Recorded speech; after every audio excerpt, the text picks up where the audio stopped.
Olá pessoal, tudo bem? O assunto de hoje é ansiedade.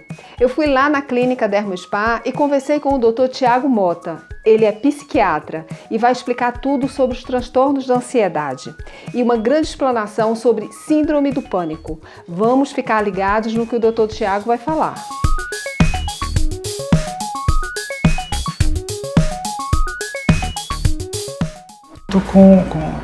Com a depressão, né, os transtornos de ansiedade são das principais causas, né, de sofrimento mental no mundo, né, e uma das principais causas que levam à incapacidade, né, inclusive da vida, né, laboral, quer dizer, no trabalho, né, nos relacionamentos.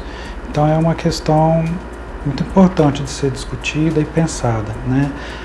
A ansiedade ela é uma resposta normal do organismo, né? A gente chama de uma resposta psicofisiológica, ou seja, ela tem uma dimensão psíquica da mente e uma dimensão fisiológica do corpo, né? Onde vão surgir os sintomas da ansiedade, né? A ansiedade ela pode surgir de várias formas, né? Assim, a gente pode ter momentos de maior ansiedade porque está preocupado com a situação do trabalho, finanças, ou o desempenho acadêmico ou escolar, né? Então, em alguns momentos, a ansiedade ela é até necessária para a gente poder dar uma resposta a essas demandas da vida. Mas em alguns momentos ela pode trazer sofrimento, paralisar se ela for de forma muito exagerada, desproporcional, né? Então, a gente precisa ir avaliando até onde vai o impacto da ansiedade na vida do indivíduo, né? Aí a gente pode estar diante de um transtorno de ansiedade, que podem ter as diversas formas, pode ser em forma de medo de algumas situações específicas, né? A gente sabe como medo de lugar fechados, né? Claustrofobia, né? Medo de situações sociais, né, a situação da fobia social, transtorno de ansiedade generalizada, onde isso tudo é voltado para várias questões, né, assim, sempre aquela coisa do futuro. E uma das apresentações é o transtorno do pânico, onde essas reações, elas, apesar de ter as reações psíquicas, ela é mais caracterizada pelas reações no corpo, né. O transtorno de pânico ele se caracteriza pela recorrência de ataques de pânico. O que são esses ataques de pânico, né? Como eu tinha dito antes, das reações corporais e mentais da ansiedade, uma das formas, né, mais intensas, né, e mais agudas é um ataque de pânico. Ele é caracterizado, né, muitas vezes pelo aceleramento do coração, falta de ar, tremor, suor, dormência no corpo, né, que geralmente pode ser nas mãos, em volta dos lábios. E na dimensão psíquica pode haver uma certa sensação de morte iminente, ou de que vai desmaiar, ou uma reação de afastamento, como se a cabeça estivesse ficando muito vazia, né, ou como se estivesse mesmo desprendendo da realidade. Geralmente esses ataques de pânico, né, têm uma duração às vezes de alguns minutos, né, no máximo, e muitas das vezes tem uma resolução espontânea.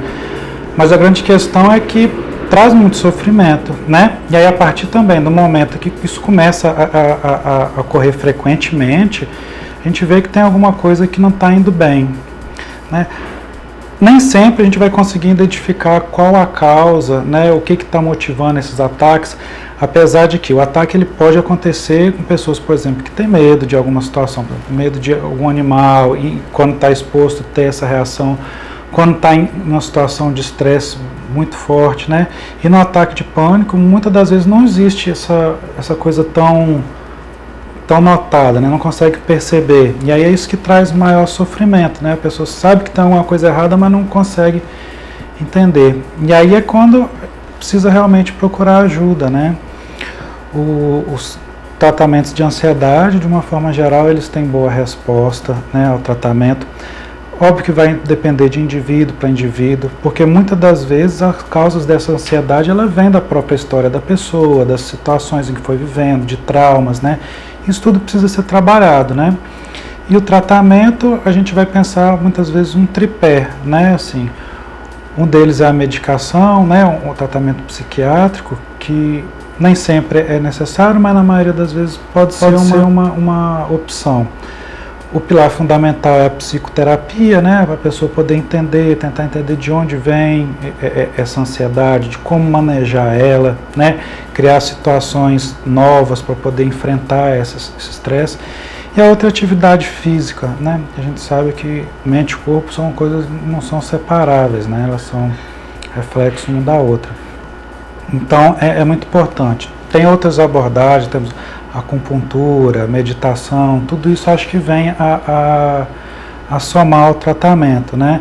Então a gente precisa entender que a ansiedade é uma coisa que pode acontecer, em momentos vai ser mais intensa, mas se ela realmente começa a paralisar a pessoa, né, a ponto de não conseguir levar mais as atividades do dia a dia e trazer sofrimento, precisa de ter esse olhar, né? Precisa passar por uma avaliação e possivelmente começar um tratamento, que vai ver que se resolve e a vida volta, né, como era anteriormente, e pode seguir, continuar seguindo os caminhos, desejos, né, para poder realizar.